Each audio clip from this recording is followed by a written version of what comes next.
For a considerable time, I've battled with delaying tasks. It was challenging to maintain a consistent gym routine, prepare for tests, or tackle difficult tasks, even though I understood it was beneficial for me. However, recently, I've managed to take regular action, and I've discovered it's not really about sheer determination. It turns out there's a strategy to deceive our mind into accomplishing challenging tasks, even when we lack the inclination. Thus, to outwit our brain, we need to first understand the mechanics of our psyche. Our actions follow specific patterns, and by observing closely, we can notice that strenuous efforts are invariably confronted with two types of barriers. Initially, negative feelings. I like to compare our brain to a petulant child in this context. When they're denied what they want, what's their reaction? They whine, have a meltdown. Our brain behaves in an identical manner. When faced with stress or monotony, our inner child surfaces, leading us to delay tasks, like pondering over the difficulty of beginning a day's work, initiating a side project, or studying for a test. Next, there's our ego, or the perception we hold of ourselves. Our brain strives to shield our ego from damage, as the ego is tied to our self-esteem. For instance, if I always thought I was exceptionally talented or superior to others, it would make me feel unique. Yet, if I were to attempt something beyond my comfort zone, like approaching an attractive person, I'd instinctively dodge it. Failure in such a scenario would indicate I'm not as talented as I believed, shattering my ego. Therefore, to protect my self-image, I'd opt out of facing the challenging task altogether. In any scenario involving resistance, attempting to combat the natural tendencies of our brains when faced with challenging tasks is futile. However, pinpointing the root of this resistance allows us to adapt our method, deceiving our brain into cooperating with us. Let's consider negative feelings. The intensity of your negative emotion towards a task is directly proportional to its magnitude. Take, for instance, the sensation of ennui. It intensifies significantly if I contemplate 2 months without my phone compared to just an hour.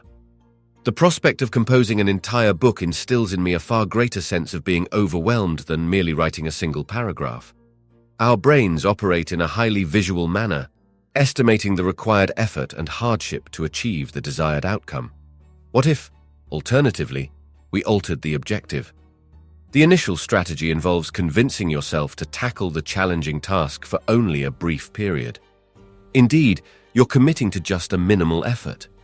Completing the entire UWorld QBank appears daunting, but why not start with a single question? The idea of becoming muscular seems unattainable, yet consider doing just one set of bench presses.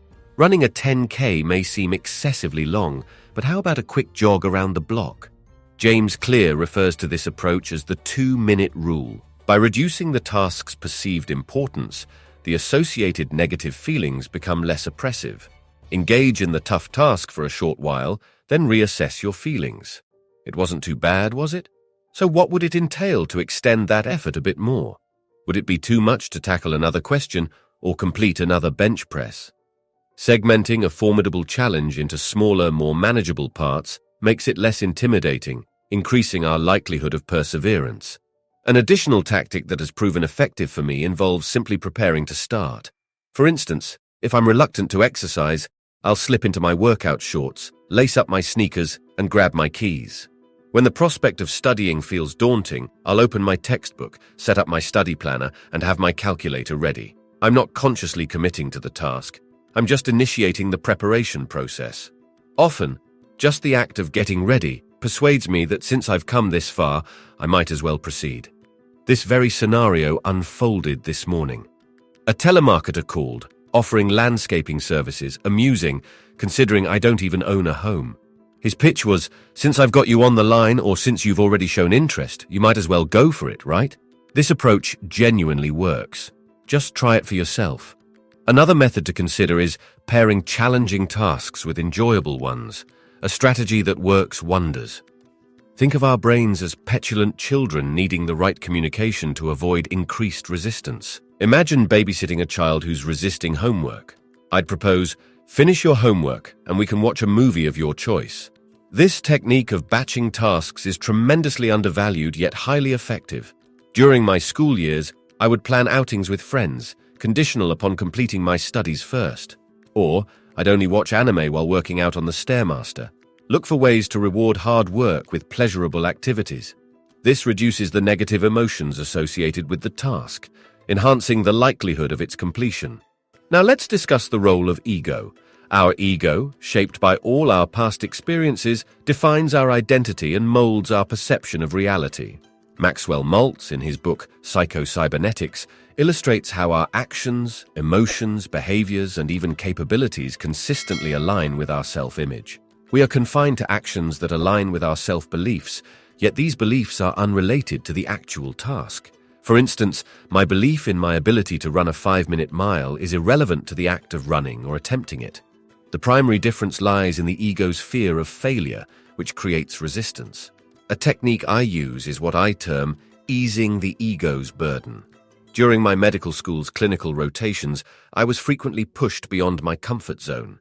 Tasks ranged from delivering lectures, performing medical procedures, to communicating difficult news to families, like informing a 16-year-old of her pregnancy. It's daunting, especially when inexperienced and under the scrutiny and evaluation of seasoned doctors. Yet, I observed fellow students who appeared unfazed by such challenges, maintaining positivity even after errors. Inquiring about this attitude from a friend, she revealed her secret. She wasn't focused on the pressure. Instead, she was absorbed in the learning process, treating each experience as a playful adventure. This perspective profoundly influenced me. By shifting focus from performance anxiety to enjoyment, resistance fades, allowing us to engage more fully and effectively in our tasks. Alex Lowe, a renowned mountaineer known for his exuberant passion, once remarked, "The best climber is the one having the most fun." This principle, I believe, is universally applicable, particularly when tackling challenging activities. Naturally, you might wonder how to find enjoyment in seemingly joyless tasks, like waking early for a freezing run to the gym. Here's another mental trick: reframing our self-narrative. The language we use in self-talk is crucial. It influences our brain's response. For example, telling myself, "I need to work out to get in shape," implies that I'm currently out of shape, which my brain interprets as a reason not to exercise. This creates a mental block because it conflicts with my identity. However, if I adjust my narrative to, "I am someone who works out," it aligns with an active, healthy self-image. People who work out typically go to the gym and are fit. Therefore, my brain is more likely to accept and act on this identity-consistent activity. Remember, our actions are largely influenced by how we perceive ourselves. It may seem outlandish, but the goal isn't to deceive ourselves with blatant falsehoods.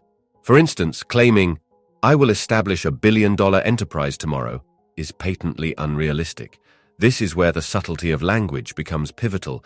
The aim is to align our self-perception with the behaviors of the person we aspire to be, not the ultimate outcome. It's not about convincing ourselves, "I am extremely muscular." Instead, it's about adopting the mindset, "I am a person who exercises regularly." Notice the difference? One approach focuses on ongoing effort and action, while the other dwells in fantasy. However, it's crucial to remember that tricking our brain should not be a perpetual state. It's not a long-term solution to overcome lethargy and tackle challenging tasks. Rather, its real value lies in kickstarting a cycle of consistent action. Consistency breeds progress, which in turn fuels motivation. My own experience of seeing muscle gains motivated me to frequent the gym, and the more I exercised, the more proficient I became. Avoiding incompetence is key, as it can be a hotbed for negative emotions and ego defensiveness. The beauty of developing consistency is that it gradually leads us to find joy in difficult tasks. We begin to relish the challenge of lifting heavy weights, the mental exertion of studying, and the process of learning. That's the ultimate achievement.